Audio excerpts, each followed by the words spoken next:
Hey guys, this is the story of how I created love myself and how I left my abusive relationship. So after high school, I was trying to find myself. I found music and then I forgot about music because of my relationship. As time was going on and it just ended up being a toxic relationship, I began to realize I was playing housewife in 2 different apartments with this guy. I was asking myself, what am I doing? I have plenty of time to do these things when I'm older, but not enough time to do things when I'm younger. Didn't I have a dream of being a musician, being an artist? Why am I not going after that? It could have been my angels just telling me this is not what I should be doing at 19, 20 years old. I should be traveling, following my dreams, living my life. Things that I can do now that I probably can't do later. Because I was just going through so many things with him. He would go to the extreme just to get me back. There was a time where I thought that he was on life support and his grandfather was there just so he can come back and live with me, just to find out he was at home with his mother the whole time. He just wouldn't stop doing the things he was doing, and I didn't want him to be so dependent on me or me to be dependent on him for him to get better. It was just best that we separate. I realized this too was not serving me. And even though I felt all of these things, I still couldn't find the heart to leave him. But one day I lost my job and he didn't come back for about a week.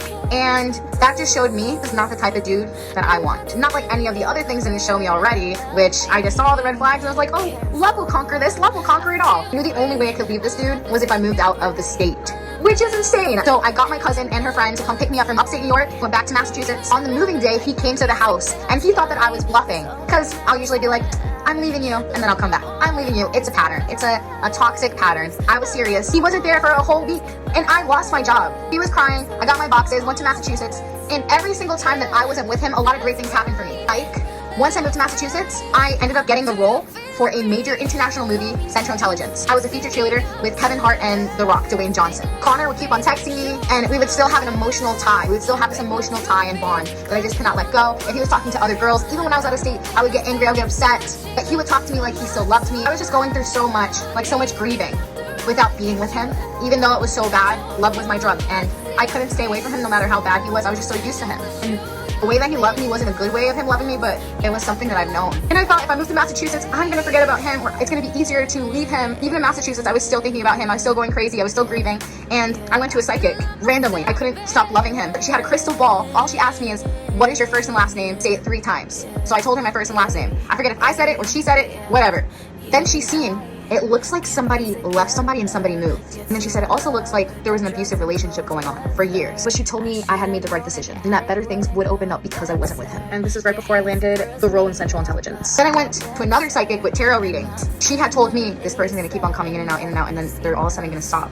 And I'm gonna be single, lonely, and in love. And I didn't understand what she meant until it happened. Connor keeps coming in and out, even when I moved to Massachusetts, in and out, even when I moved to Georgia. I would wonder, why is Connor not texting me?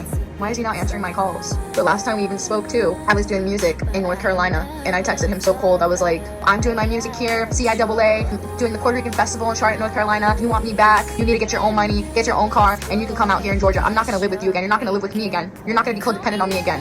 And I was so cold to him. He wanted me to come back to upstate New York. And a few days later, he passed. And then I realized what the psychic had meant when she said that you're gonna be single, lonely, and in love. There's always bad things that happen so good things can come along, right? So something had happened where I had to leave Massachusetts, and now that's another story itself. I ended up going back to upstate New York, living with my mom and my stepdad, and they told me immediately, you don't have to tell him that you are here. You don't have to let him know that you are back. And then I said, it's too late, I already told him, and I'm going over to his house. I know, guys, I know. And I had this crazy feeling that God was giving me this chance to be with Connor for the last few months for some reason. This last few moments with him, I had a decision to make. Should I stay with him, or should I move out of state to Georgia with my stepdad and my mother, because my step family was in Georgia. And my parents told me, a fresh new start, do your music out in Georgia and get away from this. And I had to decide, do I live with my parents or do I stay with this abuser? Mind you, it's been 2 years and 2 different apartments with him. And I met him in college. I was still trying to find myself, and I found myself with him, and then I lost myself along the way. And then I was realizing after a few years, this is not what I wanted. The last month with Connor, God and my angels have showed me that I didn't want him. The very last time that I was with him, he put his fist up at my face. He has never hit me at my face, always around my body. He's actually told me, I'm hitting you all in your body, in my stomach and in my legs, because I'm trying so hard not to hit you in your face. Put his fist up in my face like he was gonna hit me. And that's when I realized, like, I saw the light. This is not the husband that I envisioned for my future. This is not somebody that I want, where we're in closed doors and I can scream and nobody can hear me. This is not what I want. And that's when I made my decision. I'm gonna move to Georgia with my family. And Connor was there at my last day with his grandfather to say his goodbyes to me. Connor was looking at me like it was his last time looking at me. And I don't know why, but I knew. I don't know why, but I knew that was the last time I was gonna ever see Connor.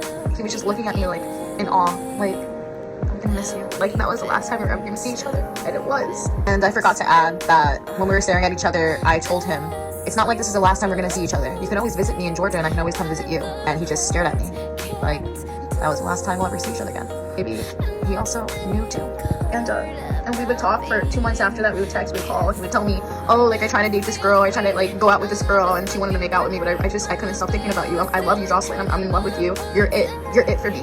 And I'm like, wow, like when he said like you're it, and then he passed away in February. I left in like December, January. I'm thinking, oh my god, like when he said you're it, like did he know too, like I was it, like for his whole life, for the rest of his life? Because I was, and he died loving me, but he also died, I don't think, loving himself.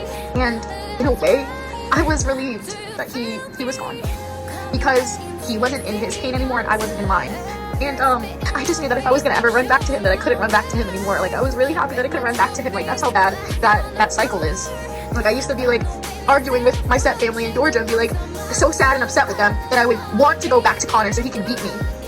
And that's like the worst thing to ever think to do to yourself when you're in a sad state. And I was in a vicious cycle and pattern, and I had to be alone in order to see. I was in so much chaos that I love my peace. When people say they're bored, I'm like, I think it's peaceful. Because I've been in this crazy, explosive world after high school trying to figure out myself, and I didn't know how to react in certain regular human interactions, because all I knew was how he would act and I would act towards each other.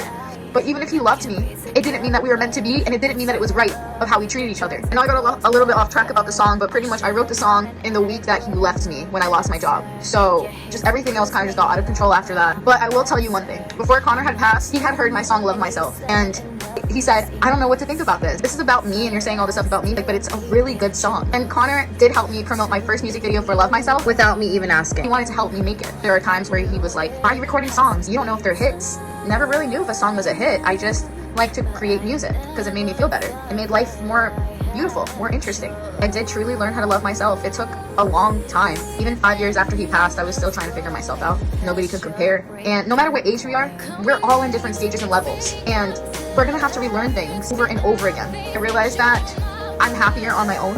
If there's another person, they will add to my happiness. They won't be the reason for my happiness. People are extra. They are luxury. You are happiness. You are love.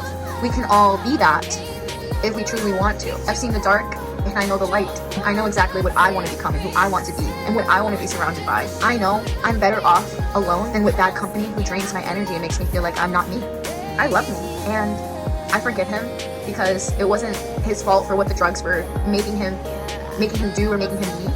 I know that's a hard situation to get out of, but those were our cards. I hope that this video helped somebody in some way, that greater things and brighter things came into my home because I shut the wrong doors to open up the right ones. It was a hard lesson to learn, but it was a valuable one, and I take that with me for the rest of my life. If I'm gonna leave you guys with anything before I leave this earth, is that this situation has taught me that love is kind and love is patient. And what I had wasn't truly love like I thought it was. None of that was patient, none of that was kind. I need to truly be kind to myself. And how am I doing that? Letting somebody else be horrible to me? People already do bad things to us enough. Why make it worse for yourself when it doesn't have to be? I gave my control back. And my control is being away from any energy I choose not to be around. The silence used to kill me, but it's the silence that saved my life.